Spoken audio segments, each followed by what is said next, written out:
Good morning. It's a privilege to present at the PedirhythmX meeting in Boston, and I thank the organizers for inviting me to speak today. I regret that I'm unable to attend in person this year, but look forward to seeing many of you in the years to come. I have no conflicts of interest to disclose, and my topic today is talk on the calcium release deficiency syndrome.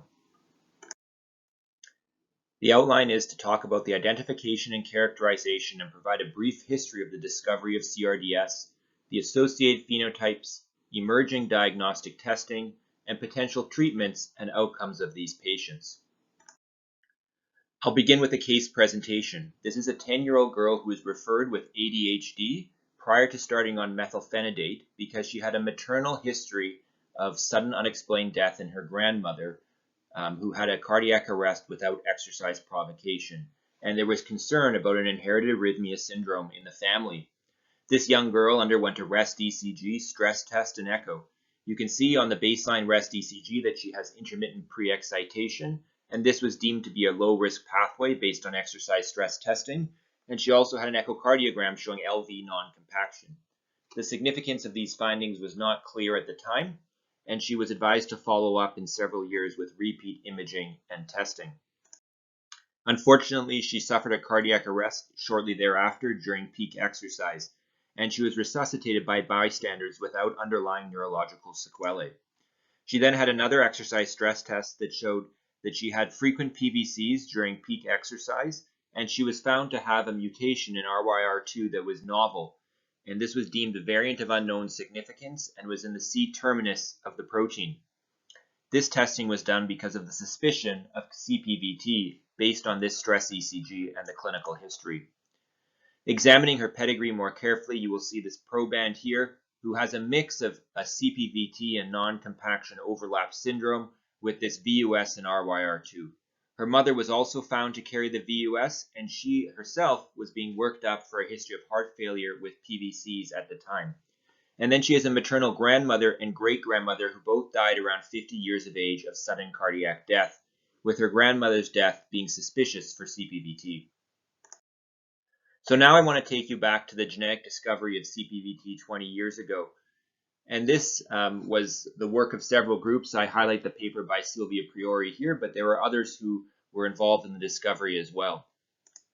And this paper identified RYR2 as the cause of CPVT, and this was specifically due to a mechanism that was gain of function. And you've heard in an earlier talk today the exact mechanisms and findings molecularly in CPVT. I want to highlight two particular patients in this original paper, particularly one with the A4860G variant. This was a young female who had something that the authors described as catecholamine IVF, meaning that she had exercise-induced VF, but this could not be reproduced on exercise treadmill testing, which is not classic for typical CPVT, which usually has very reproducible ectopy that's bidirectional and polymorphic. So a few years later, a scientist who discovered much of the basic science surrounding RYR2 loss of function syndrome, or CRDS, began to work on this specific variant, A4860G. And he showed using caffeine assays and human embryonic kidney knock-in cells that this variant was actually a loss of function variant rather than a gain of function variant. And this was particularly important because this patient had a unique phenotype, as I mentioned, where their baseline ECG, stress test, and echo were all normal, which is quite atypical for CPVT. And this was the first notion that perhaps loss of function could cause a unique RYR2-related syndrome. There were subsequent important papers in this field. This is a Japanese group that described the S4938F variant of unknown significance to RYR2 in a patient who had torsade de pointe that was short coupled.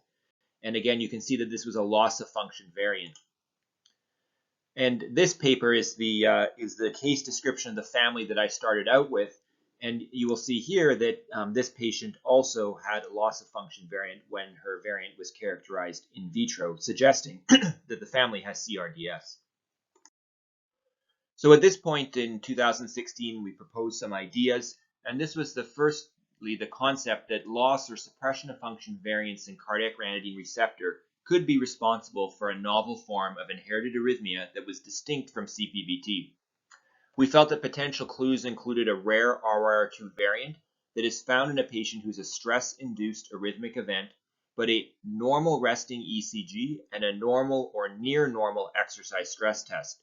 We thought that it could be a possible association with cardiomyopathy based on our family with the I4855M variant, and we wondered if this was C-terminal specific since all of the variants described at that time were in the C-terminus. However, there were important unanswered questions, such as what was the mechanism of clinical disease, and what test could be used to diagnose it? Were there effective treatments, and how common was it in sudden death cohorts? And over the subsequent years, primarily spearheaded by Wayne Chen and his lab, we've answered some of these questions.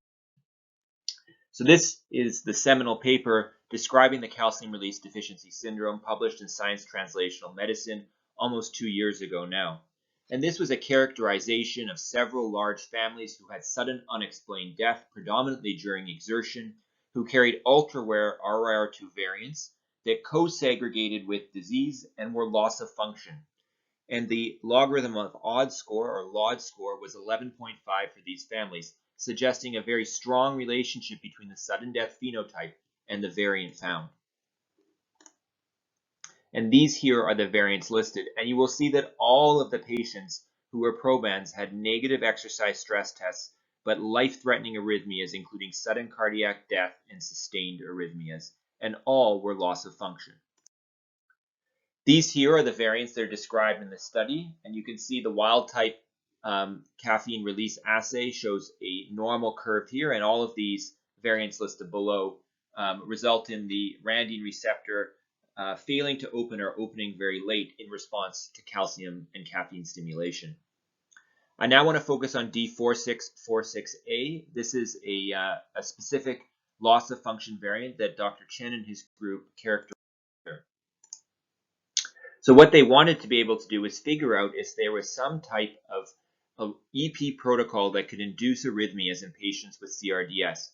So they started out with a mouse model of the D4646A loss of function variant and first tried a long burst of tachycardia, which did not induce arrhythmias, then a long burst followed by a long pause, which also did not induce arrhythmias, and then an S1, S2 stimulation that only had a modest effect on inducing arrhythmias. Later, somewhat serendipitously, one of Dr. Chen's postdoctoral students was trying several different protocols and tried this one called the LBLPS, which is long burst, long pause, short coupled ventricular extra stimulus. And he was able to induce polymorphic arrhythmia in the D4646A knock-in mouse model. Importantly, when this protocol was tested in wild-type RYR2 mice, no arrhythmias were induced. And when it was tried in a classic mouse model for CPVT, the R4496C gain of function mouse, again, there were no arrhythmias induced by this protocol, suggesting that it was perhaps specific for the loss of function variant. We then went on and tested this in humans using the existing ICDs in sudden cardiac arrest survivors. And you'll see on the left, this is the patient with the I3995V loss of function variant. And this LBLPS protocol induced polymorphic VT. And similar findings were present for the T4196I loss of function variant.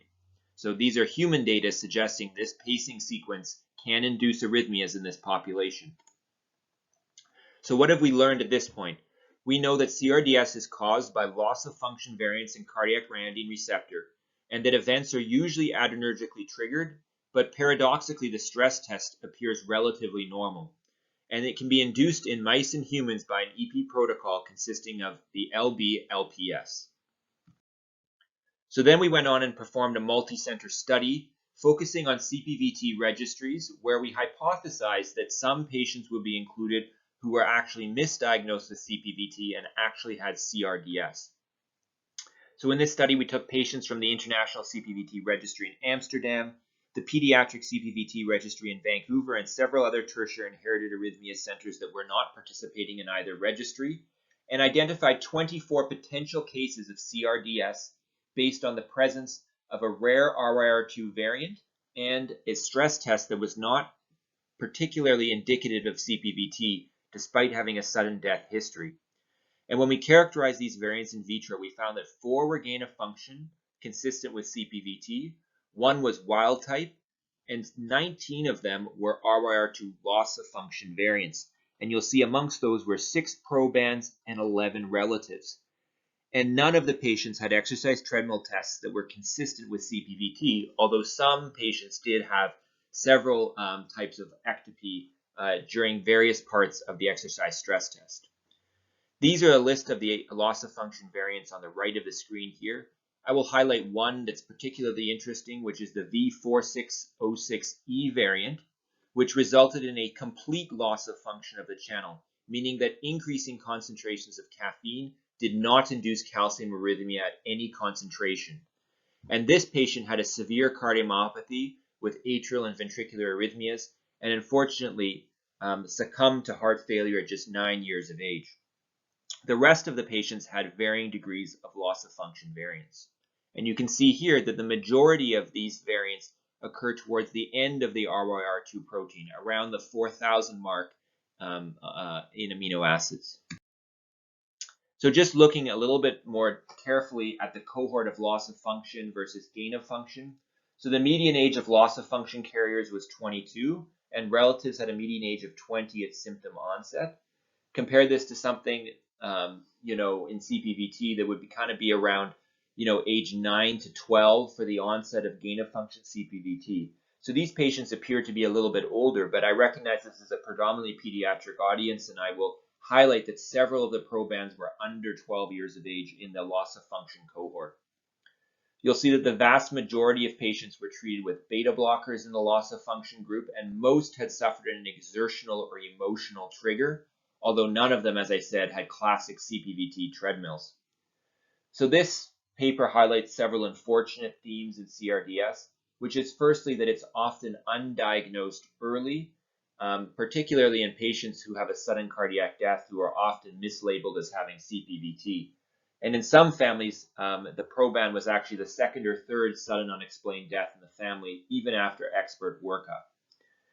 The majority of patients received a beta blocker during follow-up, but there was a 50% event rate at diagnosis and over a median follow-up of 7 years.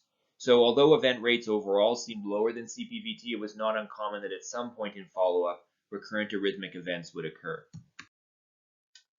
I also want to highlight another important point from this manuscript, and these are the device recordings of patients who had either secondary prevention ICDs or loop recorders in at the time of a subsequent event.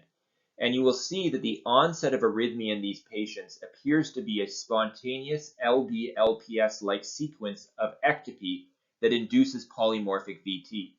And as you can imagine, the sequence of a long burst followed by a long pause and then a PVC is actually a relatively uncommon event in nature, which may explain why these events occur relatively infrequently compared to CPVT. Next, I'm going to move on to an important paper led by Hugh Watkins' group, which is one of the largest families with CRDS published in the literature last year. And as you can see, this family is characterized by multiple sudden deaths, multiple genotype positive individuals, and a high degree of arrhythmia penetrance. And they tested in this cohort the LB-LPS in a large kindred of genotype positive patients and found that VT-VF induced arrhythmias in 7 out of the 9 RYR2 positive patients, and that there may be a gradient of inducibility, with the sudden cardiac death survivor in this family being most inducible and requiring defibrillation after the LB-LPS protocol. So finally, I want to move on to a discussion about potential treatments, and this is an area of research that's in its infancy. What you will see here are mouse model figures of different antiarrhythmics that have been tested so far. On the top, you will see a loss of function mouse who received just a control medication. Arrhythmias were very inducible. And then with increasing doses of quinidine and also increasing doses of flecainide, the LB-LPS arrhythmias could be suppressed, which suggests a potential important role for quinidine and flecainide. I mentioned that almost all of the loss of function patients are on a beta blocker, and I don't think that this assay is particularly useful for testing the utility of a beta blocker, since these are pacing protocols, whereas the natural CRDS events are probably induced by exercise and tachycardia. So using beta blockers may suppress that long burst of tachycardia that's necessary to cause arrhythmia, whereas in a mouse model that's being paced, that doesn't really apply. So we have to learn a little bit more about whether beta blockers are potentially useful or harmful in this condition. And finally, as always, the elephant in the room is related to the use of an ICD. And I don't think we have a good answer to this question at this point, but I think it's important to realize that these patients are at risk of sudden death, and we have to understand better how to risk stratify them. So finally, I'll take a step back and go and discuss the paper I talked about earlier, because not only did they do a long burst, long pause, short coupled ventricular extra stimulus on all of the genotype positive family members, they also determined whether flecainide or metoprolol reduced arrhythmias after the LVLPS. And what they found is that the majority responded to flecainide with less induction of arrhythmia, whereas metoprolol appeared pro-arrhythmic in about half of patients. And so that's particularly concerning if beta blockers are pro-arrhythmic, since so many patients are misdiagnosed with CPVT and placed on beta blockers. And we need to understand that better. Finally, I'd be remiss not to mention a few other important papers in this area, largely led by a few other groups in the world, including the group in Japan. The group led by Mike Ackerman has also published a few papers, largely reflective of most of the data that I have talked about here. And all of this work has come out in the last couple of years, which is why many of you probably have not yet heard of CRDS. So in terms of future directions, it's important to determine the prevalence of CRDS in sudden death cohorts, to understand penetrance and expressivity, to design a sensitive and specific non-invasive test that can be used to diagnose patients and also potentially risk stratify them for things like flecainide and ICDs. And in that regard, we of course need better treatments going forward, supported by better evidence. With that, I want to thank all of you, and once again the organizers and the chairs, Dr. Abrams and Dr. Vilde. I regret that I cannot take your questions as I'm presenting virtually, but I'm sure both of them would be able to answer any questions that arise from this talk, and you're more than welcome to email me any specific questions at your leisure. All my best.